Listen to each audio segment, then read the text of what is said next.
Oke, bismillahirrahmanirrahim. Assalamualaikum warahmatullahi wabarakatuh. Halo teman-teman YouTube semua, semoga dalam keadaan sehat, puasanya lancar, diberi kesehatan, dan bisa beraktivitas seperti biasanya.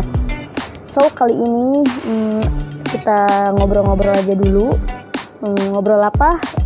Kita bakal ngobrolin ya yang penting bermanfaat lah intinya ya. Semoga kalian bisa dapat pelajaran dari yang kita obrolin hari ini.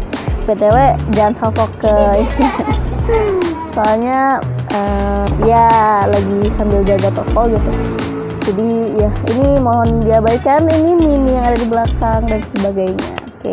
Kalau ada sedikit berisik ya mohon dimaklumin aja. Oke. So langsung kita mulai.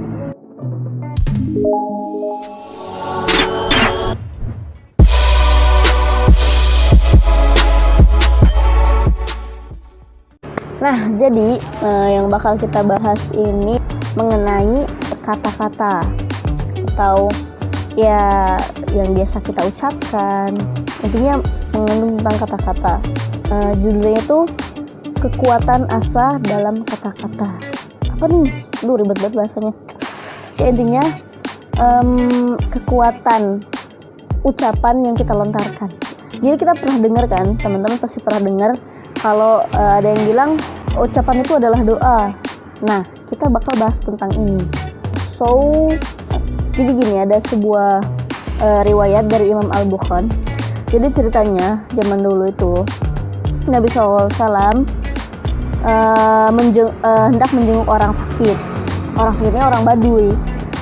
Nah, ketika beliau menjenguk orang sakit ini, beliau mengucapkan la ba'sa tahurun insyaallah. Artinya itu ya nggak apa-apa, sakit ini itu menjadi pembersih dosa bagimu. Ya kurang lebih kayak gitulah ya. Nah, terus si orang Baduynya itu malah sewot gitu. Bakal jadi pembersih kata kamu, kata dia Rasul. Ini tuh penyakit demam tinggi yang bakal bikin aku yang udah tua renta ini bakal masuk kubur, bakal meninggal gitu, intinya kayak gitu kata si orang Baduy ini. Terus Rasulullah jawab juga, ya udah, ini bahasa akunya ya udah, ini yang bakal terjadi gitulah itu.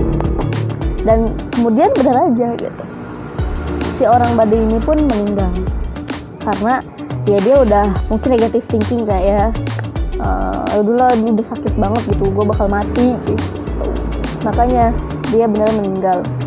Nah, di kasus yang lain lagi, jadi ceritanya dikisahkannya itu Rasulullah itu melihat orang yang makan pakai tangan kiri, sedangkan kita kan memang harusnya makan pakai tangan kanan ya.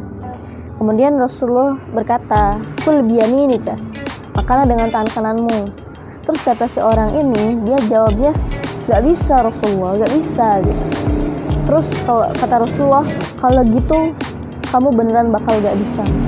Dan kemudian yang terjadi adalah si orang yang ini gak bisa ngangkat tangan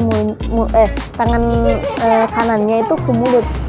Jadi benar-benar jadi gak bisa gitu. Nah, kayak gitulah dua itu sebagaimana diriwayatkan oleh Imam Muslim dan yang lainnya gitu. Nah, banyak banget pelajaran yang bisa kita ambil dari dua riwayat di atas yang tadi aku sebutin maksudnya.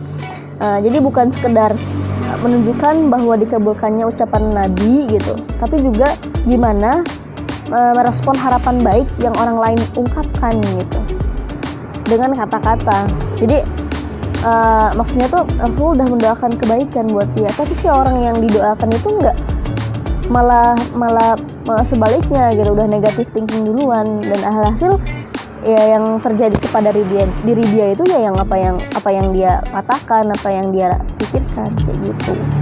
Makanya gitu, kalau ketika seseorang mendoakan kebaikan buat diri kita, jangan kalian sanggah, jangan kalian tolak gitu, jangan kayak enggak mungkin lah, justru malah harusnya kita aminin. Karena kalau kita nyanggah atau yang menolak yang diharapkan seorang orang tersebut ke kita, yang terjadi malah ya keburukan, yang terjadi adalah sebaiknya gitu, malah jadi jelek hasilnya. Motor berisik. Nah makanya Abu Bakar As-Siddiq sama para salafus saleh yang lain tuh ketika mendengar ada orang yang ketika mendengar ada orang yang memuji mereka, maka beliau akan bergumam atau mengatakan, Allahumma ij'alni khairan mimma yadhunnuna waghfirli ma la ya'lamun. Artinya itu, ya Allah, jadikanlah aku lebih baik dari yang mereka sangka, dan ampunilah aku atas apa yang tidak mereka ketahui. Gitu. Jadi ya kita doanya tuh benar-benar Masya Allah gitu.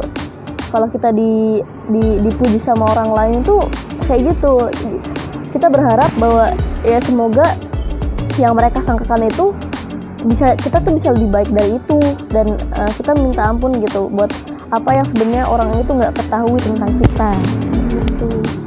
Dan Masya Allahnya tuh bukan, justru harusnya kita tuh nggak berkata enggak, gue berusaha banget,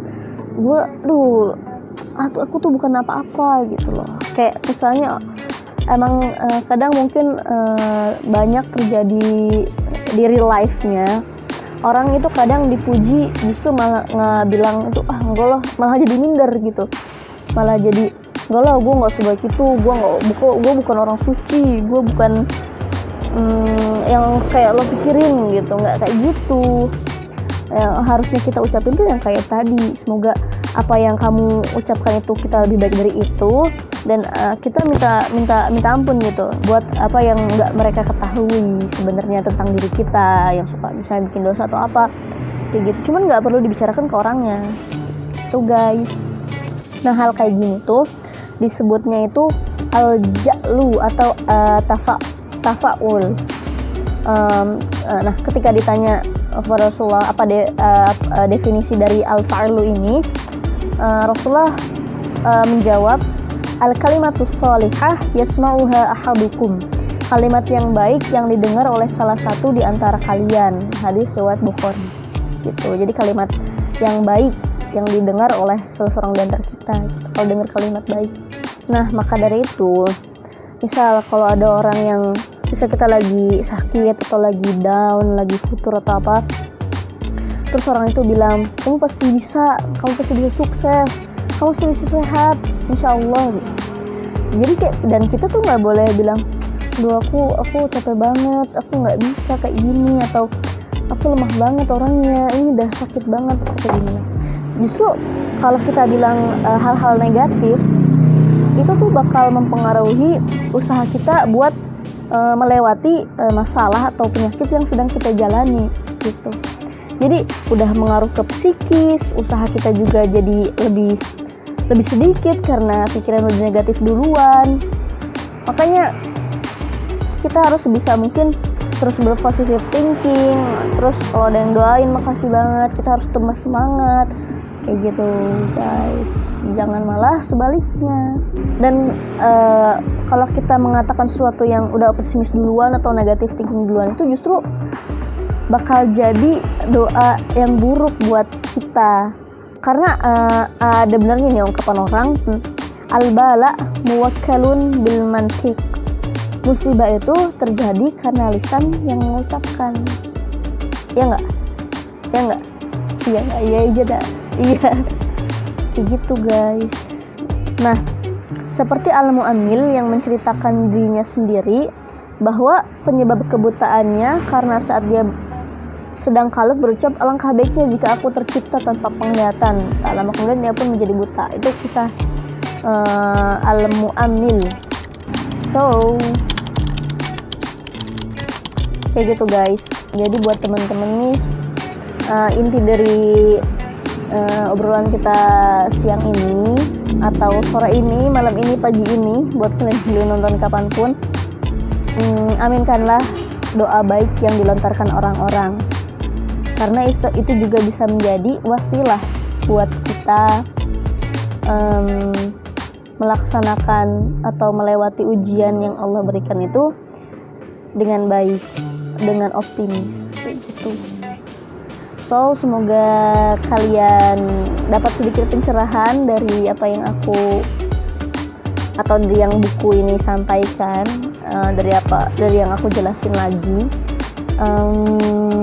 Makasih udah nonton. See you di next video. Wassalamualaikum warahmatullahi wabarakatuh. Dadah.